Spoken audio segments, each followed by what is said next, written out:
Classe, je suis assorti au livre. Bonjour à toutes et à tous et bienvenue pour ce nouvel épisode de Benoît in Boston en partenariat avec French Press USA. Et aujourd'hui, je vais vous parler de La vie continuée de Nelly Arcan, écrit par Johan Rigoulo, publié par les belles éditions Les Avrils. Alors vous avez peut-être remarqué que la figure de Nelly Arcan est revenue au cœur de l'actualité culturelle ces derniers mois. Louise Chenevière lui a consacré un livre, Pomme une chanson, et au Canada, un juré a désigné son premier livre, Putain, comme l'œuvre la plus importante parue dans le pays ces 25 dernières années.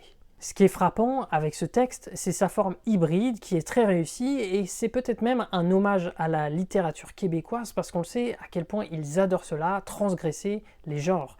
Il s'agit donc à la fois d'une biographie, d'un récit intime, d'une autofiction et d'un essai féministe. Je trouve que ce texte est particulièrement saisissant à lire en tant qu'homme parce qu'il nous interroge sur notre objectivité dans la manière dont nous lisons des œuvres d'hommes ou de femmes, d'autant plus lorsqu'il s'agit de sexualité.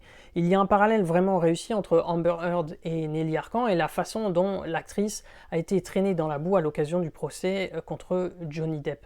Arrêtons-nous enfin sur le style de ce texte qui est vraiment percutant. Il y a une volonté de la part de l'autrice de marquer son lecteur avec des paragraphes relativement courts, des chapitres courts également, mais le mot précis, la formule qui fonctionne, et ça donne un livre, encore une fois, que j'ai trouvé extraordinaire. Donc lisez Johan Rigoulo, lisez Nelly Arcan et lisez tout court.